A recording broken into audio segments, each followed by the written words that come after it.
And I mean all the time. Like when we moved from PA to Maryland, I prioritized money. I worked like, and I worked night shifts. I'm working overnight, and I'm working anywhere from 4 to 6 days out of the week because I was working I didn't have to, but I was chasing money. I'm bringing home almost $2,000 checks every 2 weeks, and it was good. It was great. I thought everything was all gravy. So, and my wife was like, I don't care about the money. I care about the time. But I still couldn't get that out of my head because even at a young age, money was my priority because we never had a lot of it. So it's always been my first love was money. Like at 9 years old, I had my own lawn mowing company. I was mowing lawns at 9. I was dragging this lawnmower around the whole neighborhood every week for money. And then it just turned into a fixation. I couldn't let it go. It wasn't until I think I turned 30 and I looked up and my oldest son is in high school and our youngest son is going to elementary that I realized how much time I missed. I wasn't there when he some of his things, our youngest son, I wasn't there for our oldest son, I was there for almost everything. I was still in school. So our oldest son, I did all the trips, I did the plays, I did whatever he had going on, I did.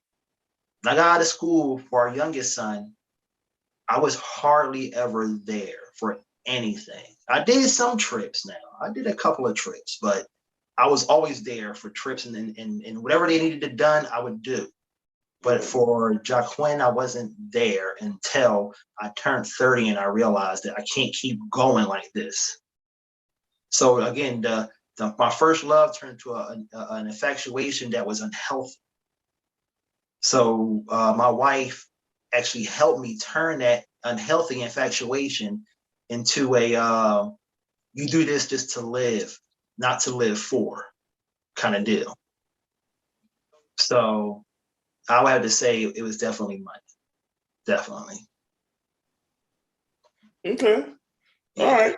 That's not bad for a first love, money. I never really was into money like that, but I get it.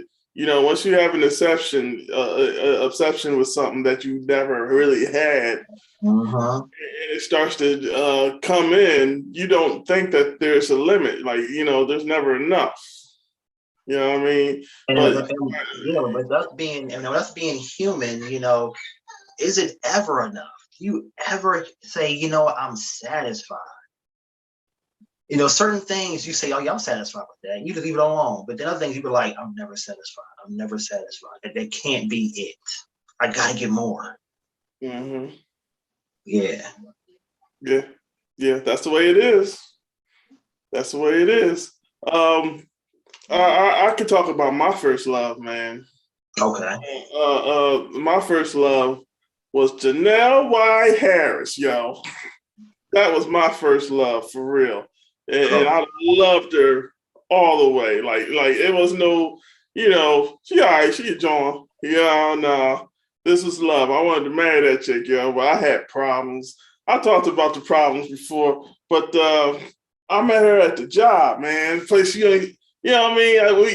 All I really did was work and go home, and I met her at the job, and she was a part timer, and she was nice, man. I remember the first time I heard her speak, I was like, "What?" Just the voice alone, her voice just got me. I was like, "Who's that?" I didn't even see her yet. You know what I'm Her saying? voice commanded your attention. Her voice commanded my attention. You know what I mean? And I still think it's like the thing that really changed the way I thought about love at all. Because as soon as I never believed in all that first sight and all that kind of dumb stuff, you know what I mean? But I'm telling you, once I heard her voice, I was automatically homed in on that. You know what I mean? And, Mm-hmm. and She was like very beautiful. You know what I'm saying? She was a highly intelligent woman. You know, a lot of things that I like about a woman. You know what I mean? And it was kind of a perfect match because my personality matched hers. You know what I'm saying? We were good together. We did good Was, together. was she older or was she younger or was she same She's a age? little older than me. She's a little older than me. I can't even tell you how much older. She never would tell me her age, yo. Oh, okay, okay, okay. You know what I mean? But she wasn't like extremely older than me, just probably a few years, you know. And Got I thought that she was the best thing ever. Just the things she thought and the things she expressed. You know, me coming from Milton Hershey, you know what I mean, coming to Philadelphia, a lot of the females, it was a different type of communication. But her, when she spoke, it sounded like somebody I could communicate with easily and talk to, and and I did, and it worked out. You know, we were together for about 3 years. Wow. Yeah, Okay. we were together for 3 years. I was in my 20s, man. I think that was like from Yeah, I what? remember her. She was Yeah, nice. 20 to 23, 24, something like that. And it was a good situation, but we were young. We had our own problems before meeting each other. You know what I mean? And Okay. we weren't mature. At least I know I wasn't mature enough to handle my problems. My problems was extreme, you know, and I had a lot of work to do. Didn't know it at that time. I didn't know I had all. You think you're normal. You know what I'm saying? But then you might have other issues that come up that you never had to deal with. And when you're in a relationship, they come out. You know what I mean? And, Mm-hmm. a lot of my issues came out through drug addiction. You know what I'm saying? So she was right to leave. She had to get rid of this fool because I was out there for a long time. And but that one broke my heart. Like I broke her heart, and it broke my heart even more. You know what I'm saying? Because you don't want to see the person you love to suffer because of Yeah, your problems, your yeah. mistakes. And the thing is, I just never imagined myself to be a person like that, like a person that would, Mm. you know what I'm saying, Got that could betray somebody you love. You know what I'm saying? But I was definitely that, and I forgave myself a long time ago, but I still like think about her all the time. You know what I mean? Every once in a while now, not like before, because when we first broke up, I thought about her for at least a good 20 years, like all the time. You know what I'm saying? Okay. But after a while, I met, Lois, and then that kind of changed the way I looked at her a little bit. But it didn't completely change the way I looked at her. I still, I mean, she was a good woman, though. I totally messed that one up, man. That was the worst decision I ever made, but it was the best decision. She was the best decision I ever made. I don't regret it at all. I'm grateful to have had her in my life, and it's it was weird the way we got together, man. I can't even tell you how crazy it was, but it was hilarious, man. It was hilarious, and but it wound up being like funny and I don't know. It was nice. She thought I might have homosexual tendencies when she first got with me. Yeah, yeah. So Oh. funny as hell, yo. Speak on it. Speak on it. That was right because I'm in her apartment, right, and so we went out on a date and all that kind of stuff. Went back to her apartment, and she started showing me this homosexual porno. Now the first scene was heterosexual, so I'm thinking, all right, I'm going to get some knife, going to be on like that, yo. And then all of a sudden, these guys are talking to bodybuilding looking guys, and I'm like, all right, that girl gonna be fine walking in there. Then all of a sudden, nope, ain't nobody walking in. Just boom, boom, boom. They going at it together. I'm like, what the fuck happened?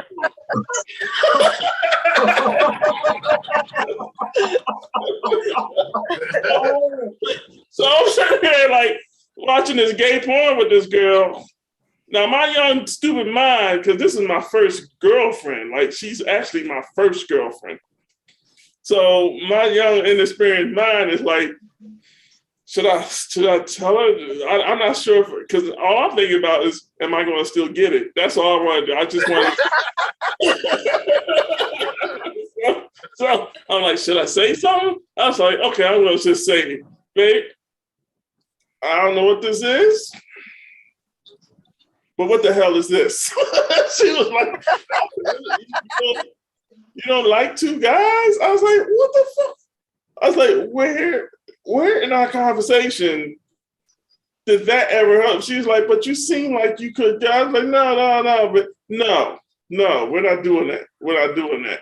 Turn on some real porn. We're gonna watch some porn. Turn this shit off. Just take it out. That's when we had VCRs. So you take it out, please. I was like, good Lord, have mercy, man. This girl's crazy. And that's why I fell in love. I don't know why I loved her so much because she thought I was gay. It was weird, yo. But I thought, you gonna date me even though you thought I was gay? I thought that made me the man. You know what I'm saying? So we were together for a while. It was fun. It got a little crazy at the end, you know what I'm saying? But that is my first love. I think about it all the time. I think about how we used to lay down and laugh all the time and stuff. I think about that stuff sometimes, but it's not with me all the time like it used to be. It's been 30 years, you know what I'm saying? So I can't even really tell you how her face that well right now. You know what I'm saying? Because I haven't seen, I think I might have seen her once, but I didn't recognize her. But I think she recognized me, was waiting for me to say something. But she was just some chick smiling at me, man. That happens to me all the time. So I just was like, hey, just kept on. You know what I'm saying? But I'm going to move on from that because I know there's other first love stories that got to be more hilarious than mine, yo. So I'm going to start with Trina because she was third in the room. You know what I'm saying? Trina, I know you don't want to say nothing, but you always got something to say. So I don't have a first love. I hate to be the bearer of bad news. You don't have no first love, but no. you No. No. That doesn't mean I don't love him, but I mean, first love, I can't give that to a person. So Well, give it to what then? What's your first love then? If you don't have no first love that you want to admit to. No, it's not admitting. Listen, my husband will tell you I'm vocal about everything. Don't act like that, Andre. I see you all suited and booted. Don't get fresh because you got on your good church clothes. Nah, cut it out.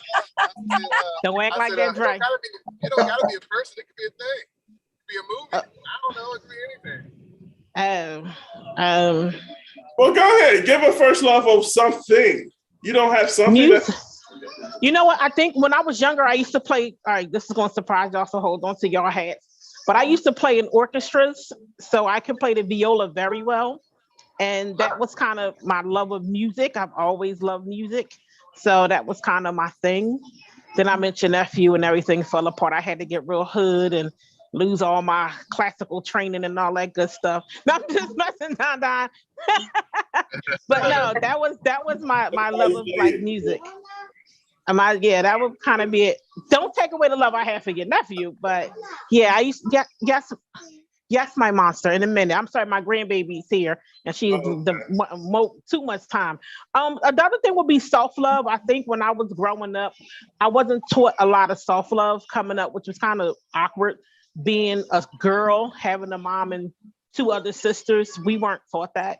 So just kind of finding that for myself, I think gave me a lot of the tools and the values that I have now. It allowed me to not fall victim and prey in certain relationships and situations. Just being able, like watching my sisters be hoary and thotty, all of that stuff, and just kind of setting myself to a certain standard and understanding I was worth more and deserve more. So self-love for me was a big thing. Still is till today. Certain things I will not compromise on when it comes to myself. Being younger, dark-skinned girls weren't always as popular as they are now. So being a dark-skinned girl, it was very difficult to keep up with the light-skinned clique. Huh? dark skin, period. Yeah, yeah.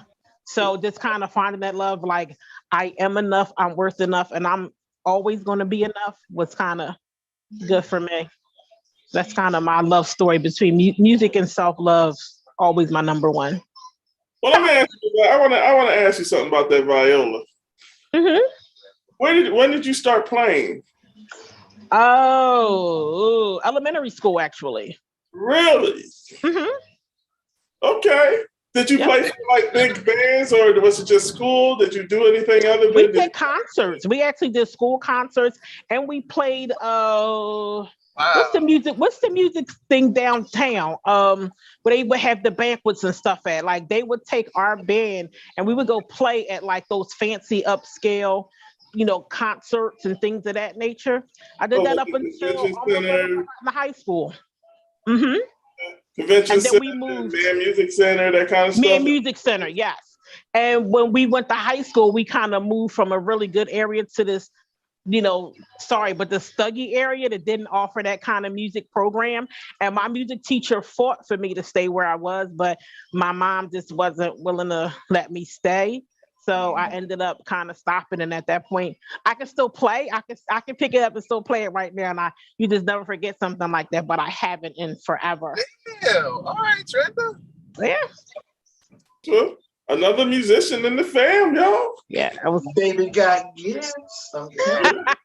I hate you in front of people. I hate you in front of people, Mr. Morton.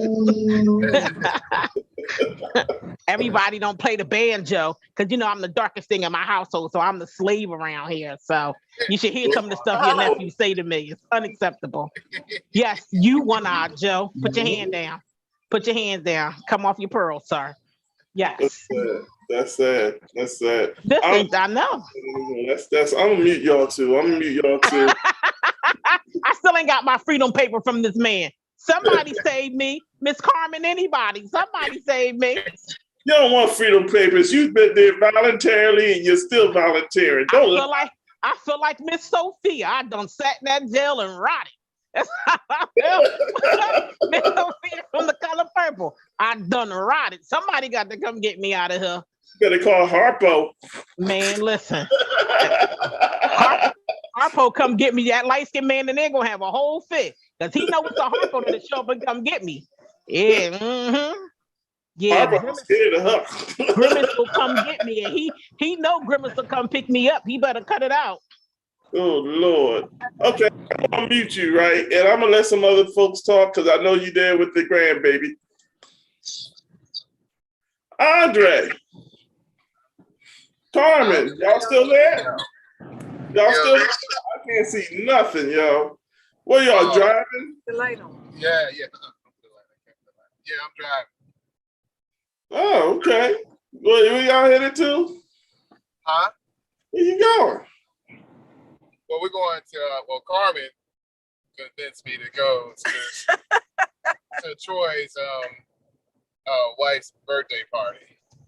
Her 50th. Oh, she's having a birthday. Okay, tell her I said happy birthday. Yeah, I will. Carmen got me out here. I wasn't trying to go, but Carmen got me out here. So.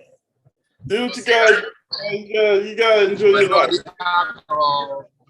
It's gonna be alcohol, so I'm good. So I'm gonna drink. Okay. Have a good time. Okay. That's what's up. up. Since we talk about the first love stuff, I remember my first love. I think I was like 3 or 4. It's like 3 or 4. We was in.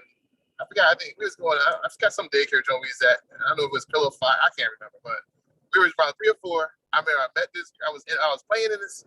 I saw this girl playing. You're breaking up, bro. And so I started talking to her while we was in the sand pit. And I said, "What's your name?" She said her name was Andrea. And I was like, "Andrea." I said, "My name is Andre." And that was it. I was so right.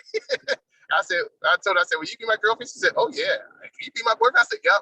So every time we would go out, to walk the street, I guess when they walk the little kids all down the street from place to place to the park or whatever, we always make sure we would hold hands and everything. And that was it. that was my first love when I was that young. That was crazy. What happened to that? What happened to her? What happened to Andrea? I know that she Hey, you moved. remember, right? You know that name, right? Remember we went to another school, and I didn't see her, and I left, and we just hugged each other and stuff, and then that was it. But then when I got to about like I think I was 11 or 12, I was with our older sister Iris, and we was at the supermarket, and I saw her, and she was with two friends, two girls, and she was pointing at me, and I was looking at her, and I was smiling, and I really wanted to go talk to her, but Iris was in a hurry, so I didn't say nothing to her. And I was like, oh man, I wonder what would have happened. So but she was, what I mean, that was my first girlfriend. That was my first person I really liked. You know what I mean? And Jasmine, the daughter, her middle name is Andrea. You know what I mean? So that's where part of that name came from. You know what I mean? So Okay. yeah. Named after a lost love. yeah. So that was that. You know what I mean? But that was that's like my first love. Was that? Mm-hmm. I remember. Finally. Man, first love will affect you the rest of your life, boy. Yeah, It affects you the rest of your life. It never, that first love never changed. You know what I'm saying? Nah, don't. Nah, don't. Maybe how you see it might change, but how you feel about it don't. Nah. Then I had another one in high school. I talked about that the last time. One of the last other specials. So yeah, I still think of her to this day. Wait. I got a question to ask you though. Now, I remember I was younger. I saw this picture of this girl. I don't know what her name was, but I remember seeing a picture with your military pictures. It was a picture of a young lady. It looked like a high school picture. And I asked you who that was, and I forget who you said she was. Damn. What was it? Was it a big picture or a small picture? It was a small picture. Was she blonde? No, she had black hair. She was light skinned like me, and it was like a ponytail of some sort. I don't know who that was, nephew. I don't know, unless it was Anita. But she wasn't black. She was like maybe Indian. Yeah. That was Anita. Okay. Oh, that was Anita. Yeah. I liked her a lot at one time. Yeah. So. Oh yeah, her mom loved me too. Liking her isn't the word, Don. Liking her is not the word, yo. Yeah, I liked her, but then but it just never happened. You know what I mean? So her mom loved me too. So her mom wanted me to marry her daughter. She was great. Her mom. That's when you know you lose, right there. Yeah. But it was cool. But my main one was I don't want to say the main one, but she was blind. But I'll say it was Monica. Everybody knows Monica. So, yeah, I didn't know how you acted. Yeah. So that was the one I still think about even today. So yeah. So that's fine. Besides when I was 3 or 4, when I got grown, older, teenager, she was the one. So it is what it is. So It is what it is. It is what it is. So her mom separated us, took her out to school, and that was it. We tried to keep in contact, but it just didn't.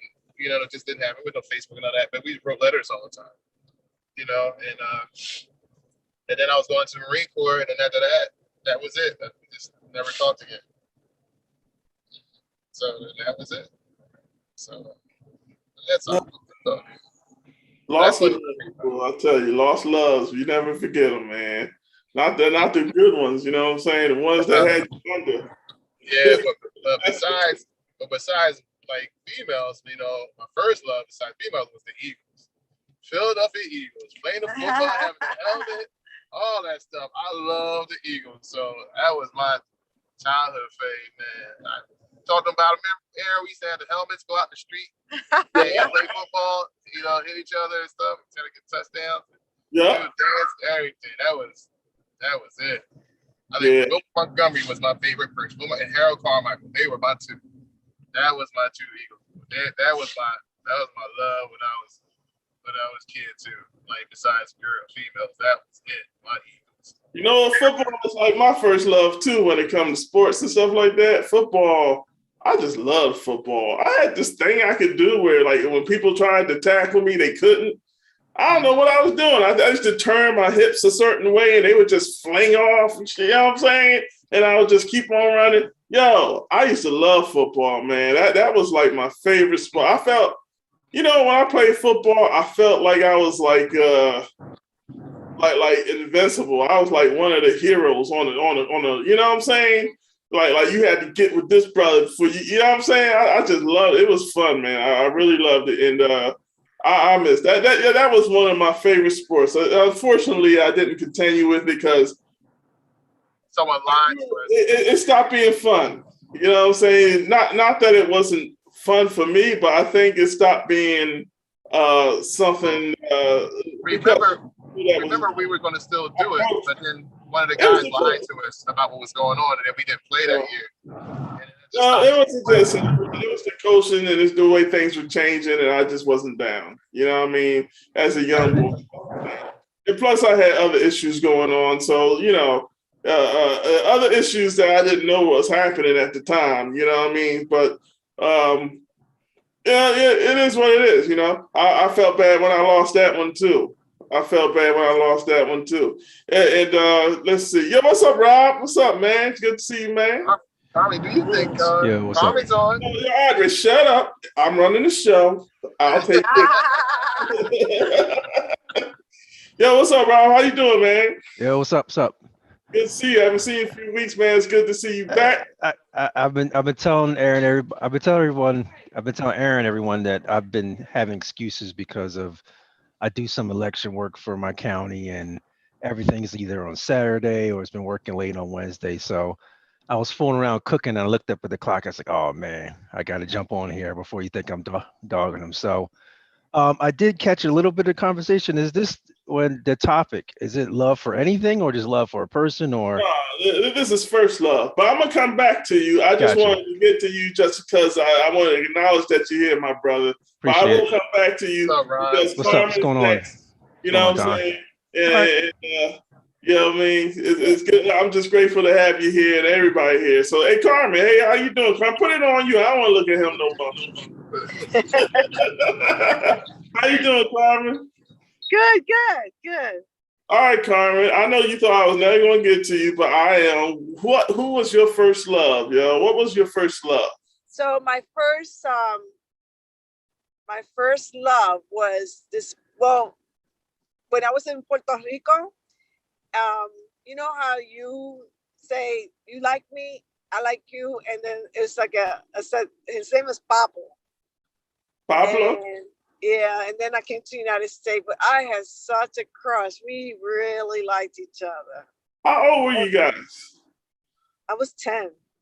Oh. And then when Mom said we're leaving, we were both so sad. But he was oh my God, my first love. Oh, back in the days, you just said, "Do you like me?" Yes. I like you. Yes, and that was it. Where did you meet him at? He was my neighborhood, and I was a tomboy, so we're always playing sports and stuff. So we were always together, but we officially made it first love when we acknowledge each other. That was my first love, and I must say it was. So I had gone back as an adult to not to rekindle anything, but just to say hello and laugh about it and stuff. But he had a wife and a few kids, and I was trying to tell him, I said, I'm not trying to interrupt anything, just wanted to say hi. But the wife put her foot down. She must have heard about us. She knew about so you. She said, no. She said, no. So after that, did you have like a first love in America? Yeah. So my first love was Charlie Black. Charlie Black. Yeah, Sharon Black's brother. Okay. No, Hershey. I know about him, but I don't really remember him. Yeah. I thought he walked on water. Mm. Yeah. Okay. Was he older? Yeah. Yeah. He's about 2 years older. Yeah, that's who- Yeah, 2 years older. I think he's 84. Okay. Yeah, so you know, he was just, my eyes didn't see anything else, and that was it. Yeah, Oh. So where did you guys meet? How did you meet him? Roaming the halls in the school or what? yeah. Roman the halls in on Hershey. My senior, my first. Uh-oh. Uh-oh. I think we lost Yep. him. The Oh, dead there- spot. we lost you for a little bit in the dead spot. Go ahead, say it again. And so we were in sports. So he was in wrestling, and I was a swimmer. So, you know, there was not much to what he wore and what I wore. I was about to say, both of y'all were scantily clad, yo. Okay. So, Yeah, yeah, I can see that. that was my first American love.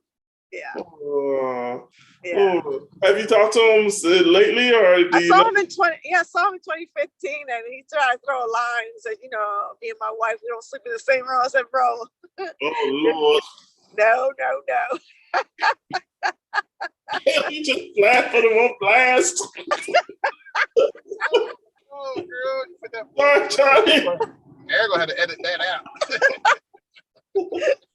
Oh, shoot, that make my Sorry. All right. All right, go ahead. Did you want to ask something, Rod? Go ahead. I see you put something in the chat. No, what I put into the chat was kind of off topic from the topic in general. But I mean, I got my story.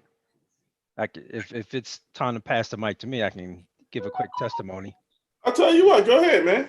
Go All ahead. right, so this is gonna sound a little bit unconventional, a little corny, whatever, but like the relationships I had as a young person or a teenager and stuff like that, that just I don't even want to know if I call Yeah. it love because back then, you know, we thought it was love, you know, be it first girlfriend, first whatever. But you know, as I got into my early 20s or whatever, still looking for that, you know, main person to understand me. Like you to understand me is like, you know, you got to laugh at my corniness. You got to laugh at all the stuff that may be different about me than I was never a real cool dude. Like, Mhm. so and until I really, you know, I met my wife, I think when I was 23 and she was 21. And I had so many failed relationships up until that point where I was like, all right, maybe like in order for me to get somebody to really be into me, maybe I gotta change who I am. Like I was really to that point where, you know, like you're too nice, you know, you're too good. Like I've heard those stories since I was a young boy, and it Yeah. was like, you know, maybe you need to change who you are in order to find like true romance and stuff like that. So, and then I got to the point where, you know, when you feel finally build up confidence in yourself, like I got to a point where I was like 22, 23, I was really pro Rob. Like I was like, you know what? I ain't got to change me.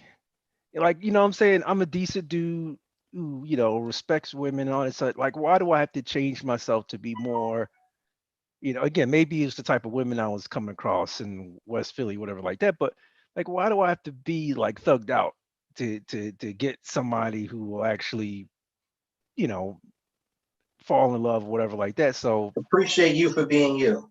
exactly. That's You know what I'm right. saying? Like, I'm like, I hear all these other stories and I'm hearing how different how dudes treat different chicks and stuff like that. I'm thinking like these dudes don't compare to me, but it's coming easy to them, you know what I'm saying? So finally I had met somebody who like, you know, I don't gotta hide. Like when I was in college, I had my little you know, Star Trek poster on the wall or whatever. Like I ain't gotta change who I am. You know what I'm saying? Like I ain't gotta, you know, conform to something else where I could just be me.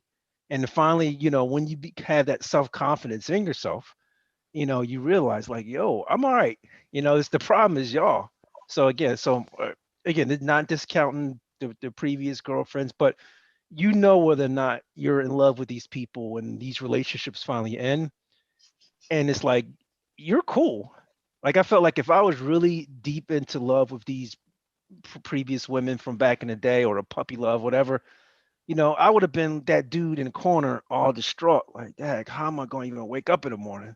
And to be fair, these women weren't missing me either. I'm saying, like, nobody was walking around campus like, Dad, I miss that Rob dude, or man, I can't live without. Like, they was cool. I was cool. So it must not have been like a true deep romance like that. And again, until I found, the woman I've been married to now for 22 years. So it's like I could bore y'all with, my girlfriend for the Philadelphia Zoo, or the chick around the corner, or all the stuff from back in the day. But and that really wasn't, you know, to talk to about a crush that may be one way. I'm saying? Like, I just, I was crushing on people that literally didn't know I exist. What I'm saying? Like, yo, how about her? Like, yo, she don't even know my name. What I'm saying? So it's like I'm in competition versus dudes that to me were corny, but these were the dudes that was grabbing on the girls.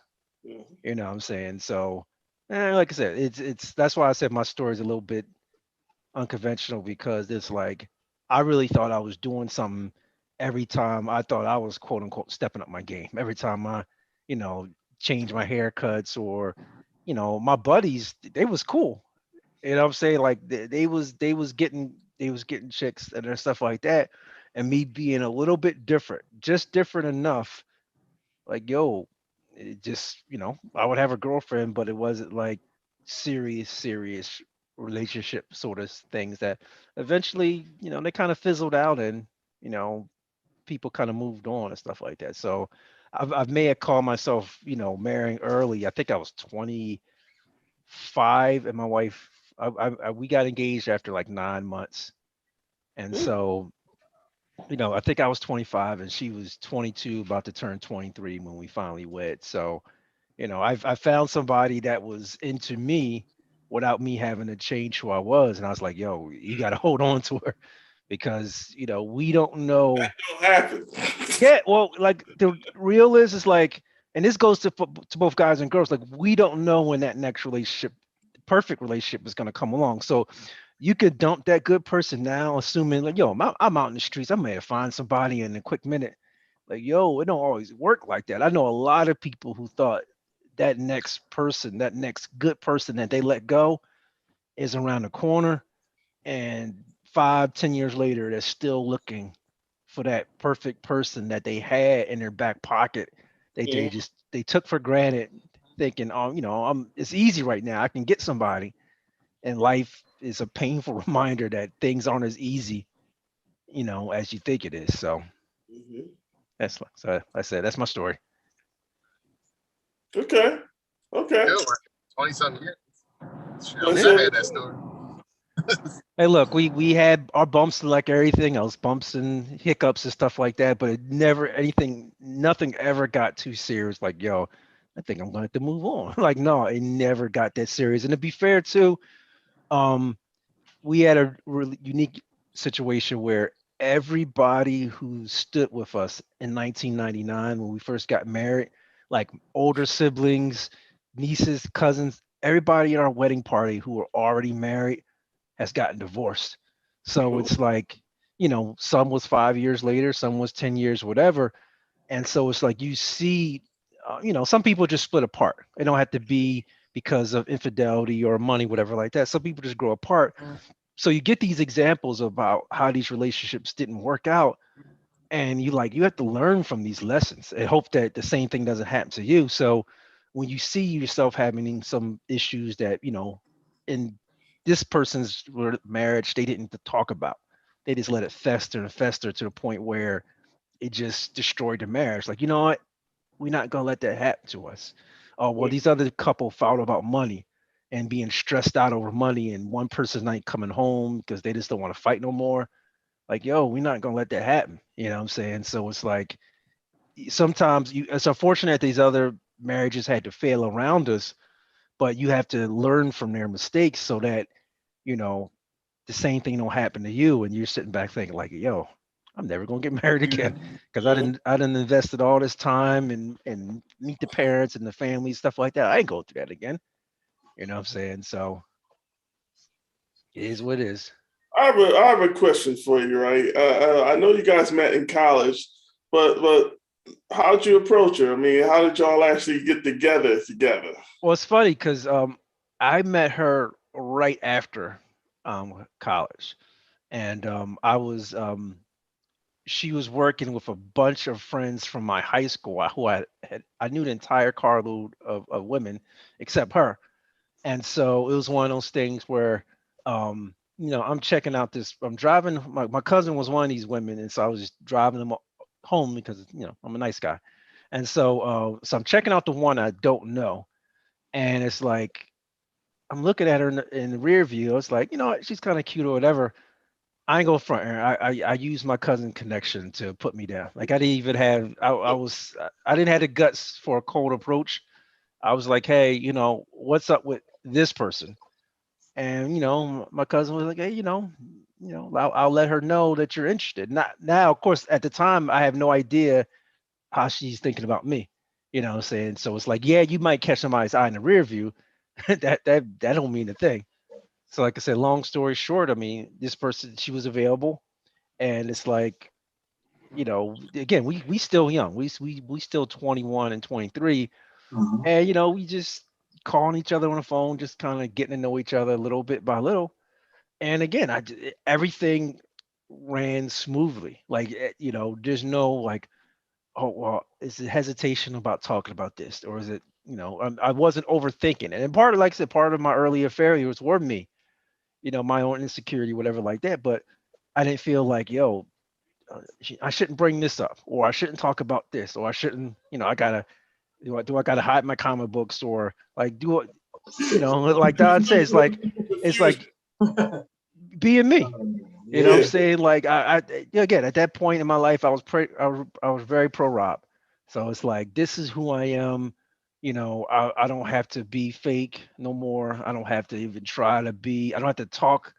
Look, I grew up at 59th and Jefferson, so I'm in the hood. But I didn't talk like everybody else.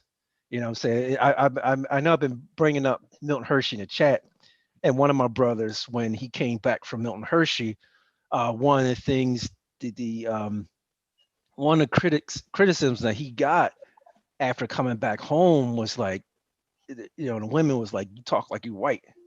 His Hmm. vernacular. His vernacular, right. Yeah, Yeah, his vernacular. exactly. I And had so the same thing.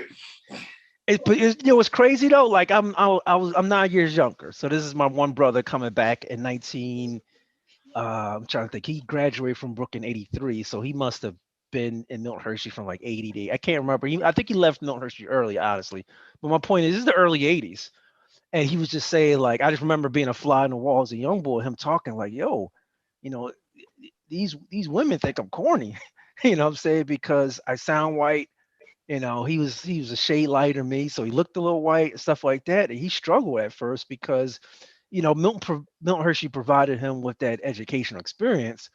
But like I said, him and all my other brothers had been, over the phone. If you heard their voice right now, you would not tell you're talking to a black person.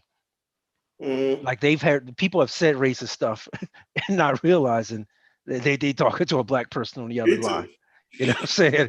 So, but yeah, no, I mean that's just, like I said, those were my personal. I won't call them demons. Those are my personal struggles. Like, yo, like how many people are you gonna say to you, you're too nice? Why am I too nice? Because I don't, treat you like crap. I don't call Yeah, you. I don't yeah, call you a bitch. Like I don't. You know pretty what I'm much. saying? Like we go on dates. I'm the traditional dude going open the door for you. Like I was that type of dude thinking all this extra stuff was being, showing manners and stuff like that. Not Chivalry. really. What's that? Chivalry. Eggs. That's dead now, man. Don't you know what I'm saying? That That's is crazy. dead now. You That's know what I'm crazy. saying? So it's like there, and then, but like I said, I was far from a psychology major, but I was like, the problem was not me. The problem was what these women at the time were used to. So it's like you bending over backwards to show them kindness or whatever like that. If they're It not made used, you weak. It made you weak for some reason. yeah, of course, It- it made you exactly. It made you weak in their eyes It was because suspect. It was suspect because because a lot of females when they experience that type of attention, it usually came with some shit. You know what I'm saying? So no, they couldn't trust that. If you were to, again, I apologize if I am you know uh such using such a broad brush. It was maybe just me, coming across the people I dealt with. But again, the people I dealt, because it was easy meeting people. You know what I'm saying? Like that part was easy, but it's just that, getting to know them better or whatever, it wasn't working out. And it's like the more they got to know me, it was like, yeah, you too nice, you too good, or whatever. Oh, I've literally had people tell me they would cheat on me. You know what I'm saying? Like, what did I do to you? Like, I'm just being me. But again, they were so used to maybe half and half or 75-25, where, they get a little bit of the nice thug or whatever, but you just being too, it's like you said, it was maybe they were waiting for that other shoe to drop. Like, all right, you're being nice because, like, yo, I'm not trying to take advantage of you, your money, your time. You know what I'm saying? Like, I'm just trying to chill. And again, so again, fast forward 25 years later, and it's crazy. Like some of these same people that are still out there, be either, Facebook or whatever sort of social media platform, yo, they are still single. You know what I'm saying? So it's like whatever they were looking for, whatever that standard that they were looking for back when we were young, 20, whatever, they haven't figured it out. And so it's like, well, that definition of insanity is like, all right, if this isn't, if looking for these type of guys wasn't working for you back then, like what if you changed to make it different 25 years later, and if you're still single? You know what I'm saying? So maybe something got to change, or I hate to be this way, maybe it's them. It Well, ain't the guy.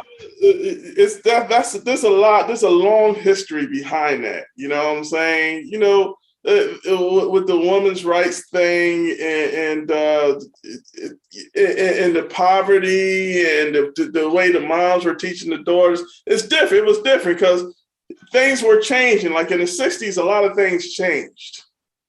You know what I'm saying? And the kids that were growing up were in that changing time period. So a lot of the things that we used to have as normal were looked at as unhealthy or not prevalent. You know what I'm saying? Right. So a lot of things changed. Even the way marriage was changed.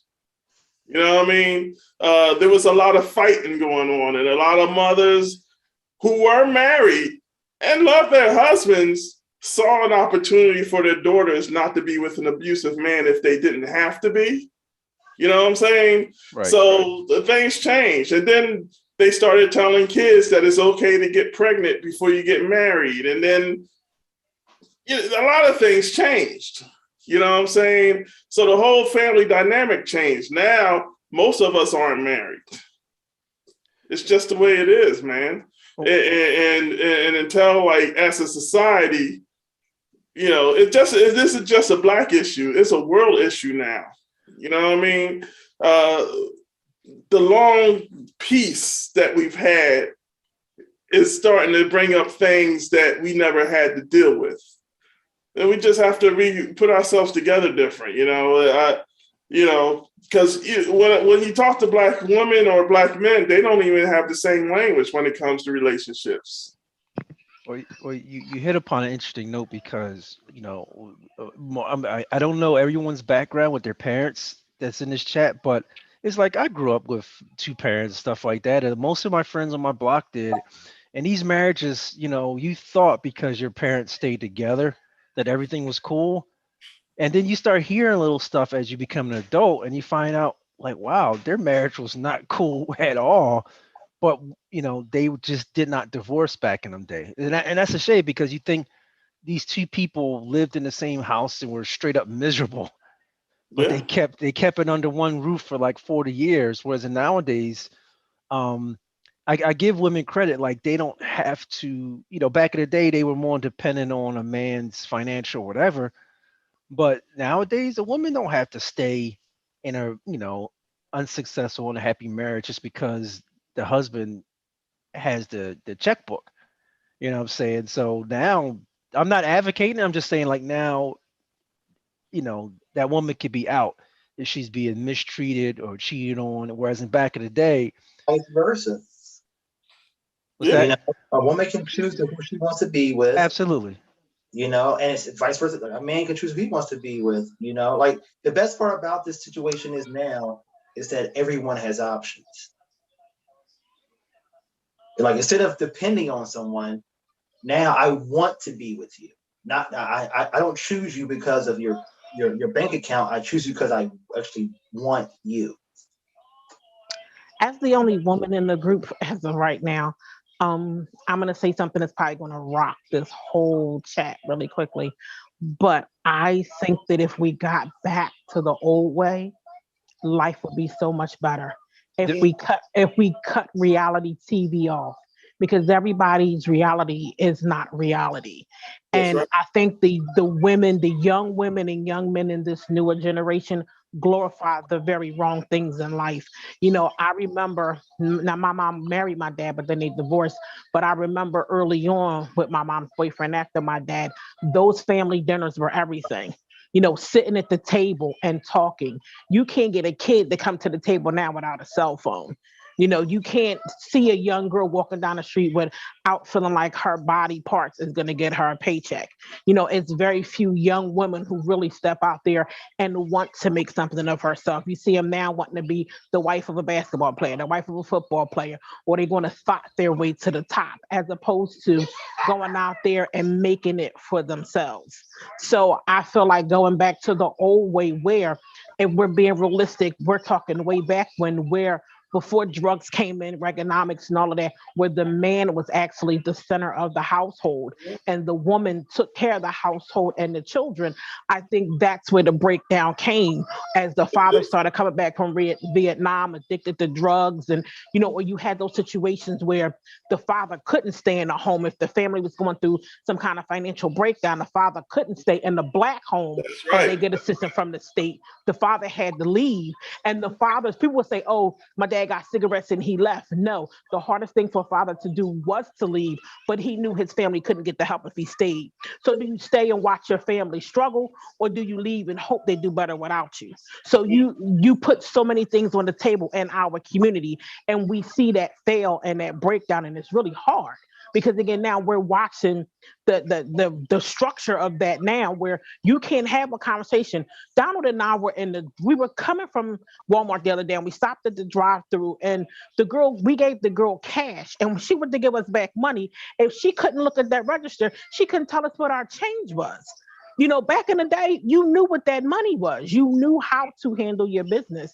And I think, and this is just my thought, I think if we got back to a structure, and not saying women can't work, I'm not saying solely take women out of the equation of being independent and being strong, but I'm just saying us having that family structure of man, wife, children, well, sorry, God, man, wife, children, where the household is so much more structured, we would have less kids in the street. We would have less brokenness where we find these young girls out here, looking, or the mothers even pawning their daughters off to men who have money. Or these situations where you got these little boys out here looking for mother figures because their mom was so young having them, their mother's still in the club. So you got grandmoms that's in their 40s and then they out there sleeping with the son's friends. I've seen it on so many levels and so many scales. And it's like, Yeah. at some point, we have to reverse and fix this. Or we keep saying the children are the future. What is our future?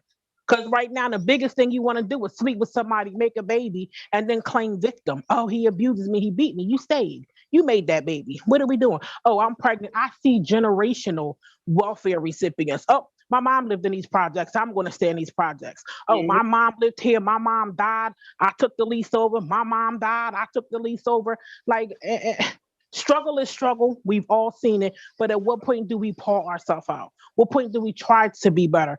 It's not always going to be the best, but at least we have to make a try, a go out of it. So I think if we circle the wagons just to put some things back in place, I think we can rebuild the better family structure and we can teach our daughters how to date men who are good for them. men who can bring something to the table. Yeah, he might be corny today, but corny is going to support you. No disrespect, Rob, but I'm a 70s baby. And a lot of times the nice guys didn't get picked off because they were corny. It was a protection thing for most women. You know, you didn't have your dad. So you don't want the guy who don't look like if a man came up to attack me, he can't protect me. I don't want the guy that I don't feel like is going to protect me. I want the guy who I know is going to come out there and protect me.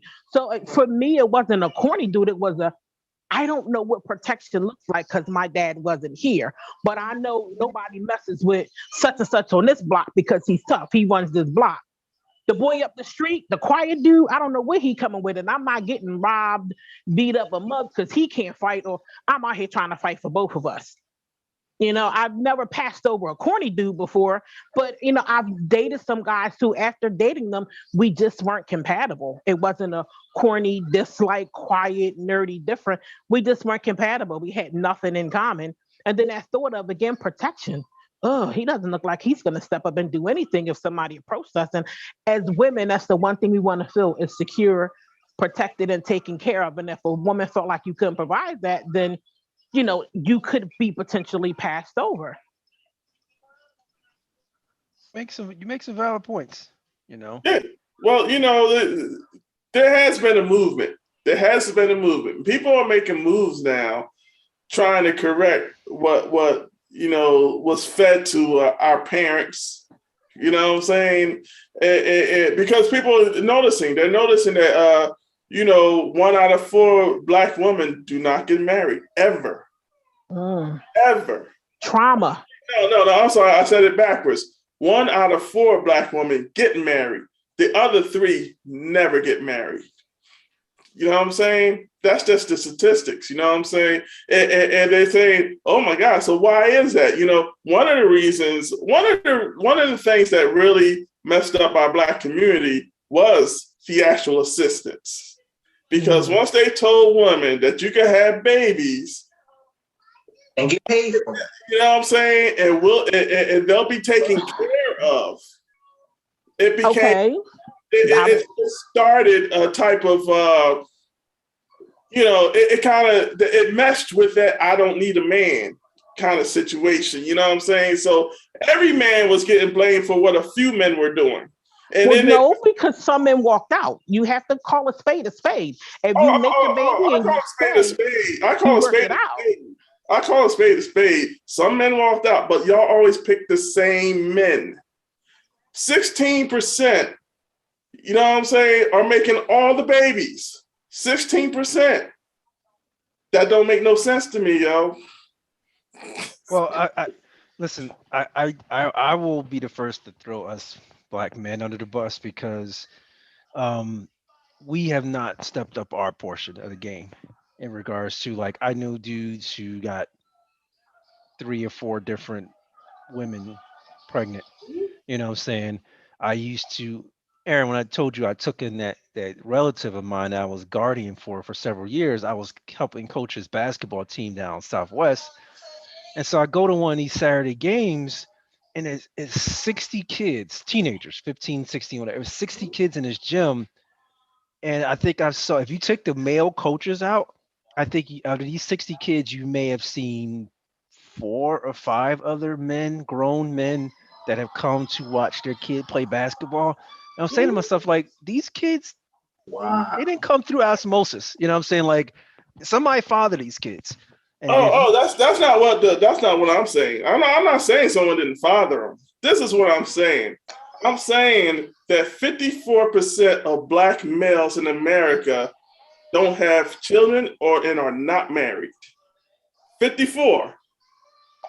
There are good men out here waiting, but females usually don't pick those men. They usually pick the guy making either an enormous amount of money or the guy making not a damn thing.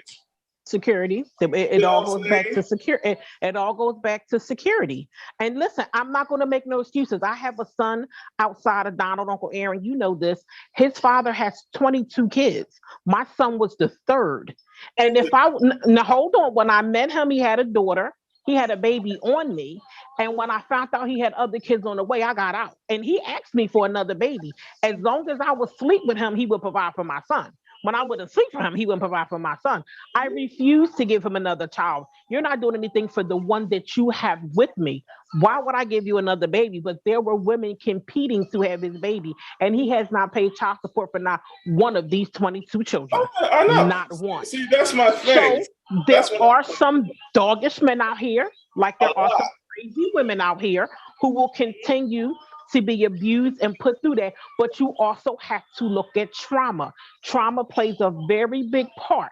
You know, these women who fight over these men who, one, they feel are attainable, depending on where these women are in their lives, whether they've been abused, they will look at it, the ugly duckling, and then this guy shows up, because men know how to prey on women and how they feel. A man knows how to, just like women, you know how to prey and set up. You know the dude is going to always make sure you got money. You know the chick is going to always make sure you can run through in the middle of the night and slide up in there when you need to, and then go home and be with your wife.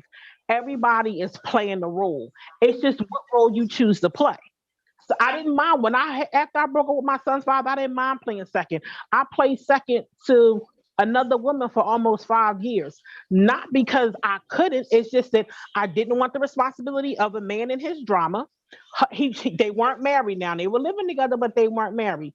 He made sure me and my son was taken care of. We saw him every weekend, and I was okay with that arrangement. One, I didn't want the responsibility of a relationship, and two, she was cool with it. It was a situation, and it was what it was. As I got a little bit older and my son got older, I had to look at the role I was playing as his mother. And the first tell sign of a woman he's going to look at for what to look for in a woman is that his mother. So if my son sees men coming in and out of my bed, what is he going to think is okay to live by? His dad didn't show up. And even though this one guy hung around for those 5 years, that was the only guy.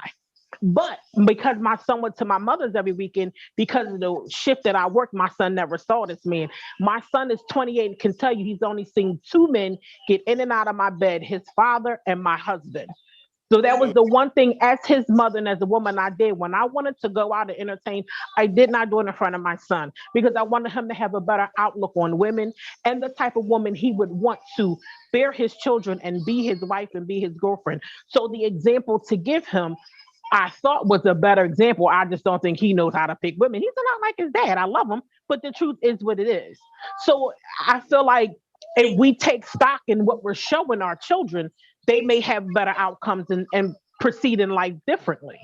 That's right, because kids don't do what you tell them. Kids do what they say. Oh, listen, like you wouldn't understand. And I mean, I literally, The more you say no, the more they go. They go the opposite direction, no matter how you look at it. But sometimes you have to understand that my mother would always say, what's in your children is going to come out of them. They're comprised of 2 different DNAs, yours and their father's, and you can wish all the best for them, but they still have that other DNA, and it will show up. And my son did not know his dad. He met him as he got older. And boy, if they aren't spitting images, for him to not have been around him, been raised around him, he has so much of his DNA, it scares me. Because we've raised him a way that we thought was conducive. I mean, he works, he does what he's supposed to do, but it's just sometimes that thought process just doesn't connect. And I'm like, how do we get here? Like, what is happening? But again, they're gonna do what they have to do. All you can do is what your parents did for you. Pray that you instilled enough in them to make them be decent human beings. You know, at least be, community guys. You don't want them to be street or anything else. You okay? Okay, but you definitely want them to be, put it in the sink, honey. I did it. Good job. Hey, You definitely want them to be respectful and, all of those good things to women, not put their hands on them. And you just don't know, you don't, your kids don't see you being abused, but then they become abusers. It's the psychological thing in life is just scary. Cause like I said, that DNA hits no matter how you look at it. Yeah, definitely. My mom says I'm a spit. She said it's like I just walked right out of his face or something. You know what I'm saying? Like I'm just like him in every way. You know what I mean? I used to take that as an insult because she didn't like him. I can see that. And it's funny because I feel like I'm the black sheep of my family. I'm nothing like my mother. I'm nothing like my father. I'm actually nothing like any of my siblings. And Donald will tell you it's the strangest thing. I don't know who I am in this family because I don't think like them. I don't move like them. I don't react like them. So it's kind of odd that, you know, their ways I didn't adapt, I don't have. So it's almost like I am truly what they call the black sheep because I don't know how that happened. Yeah, I'm different than everybody too. I don't care. Yeah, but mine is in a good way.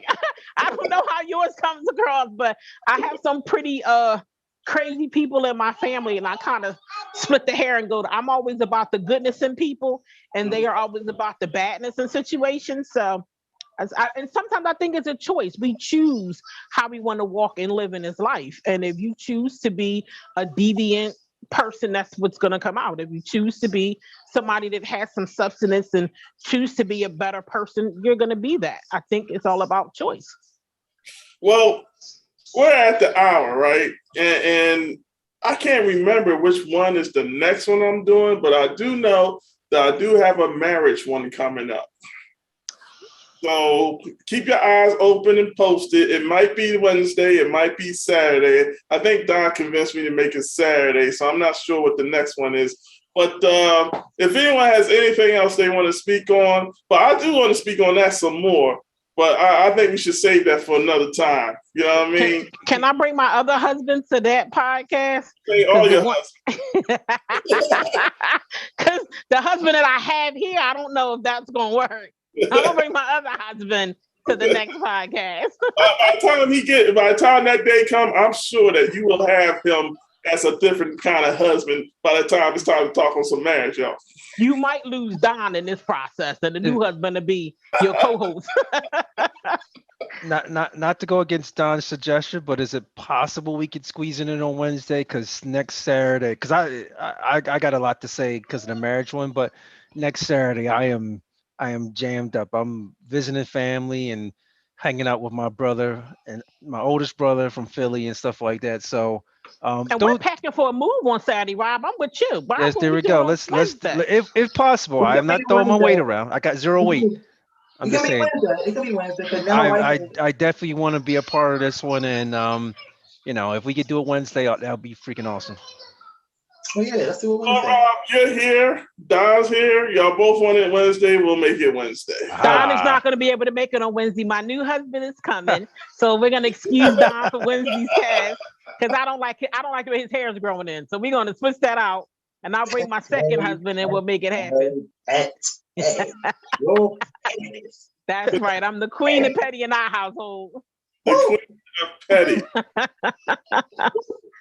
Oh my God, that could be another one. The queen of petty, yo. Never mind. I wear the crown. Petty in general, just pettiness in general. That's pettiness. Yeah. I'm not petty though. I'm just messing, but I'm not petty. Yeah, well, everybody has something that they petty about. Everybody got that petty in them, though. It comes out. It comes out by accident sometimes. My husband has it, but I don't. Unfortunately, I see his face.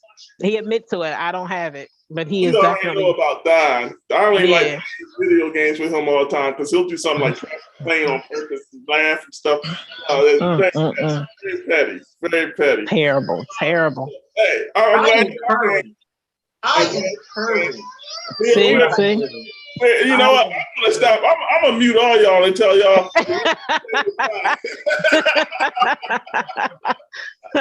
Hey, Rob, thanks, Trina. Thanks, Don. I love you all. Love you, so. We're gonna end it up and I'll see y'all 7:00 Wednesday, yo, because that's how we do.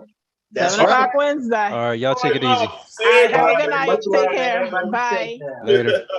All right. Maybe you want to call your mommy? Mommy called.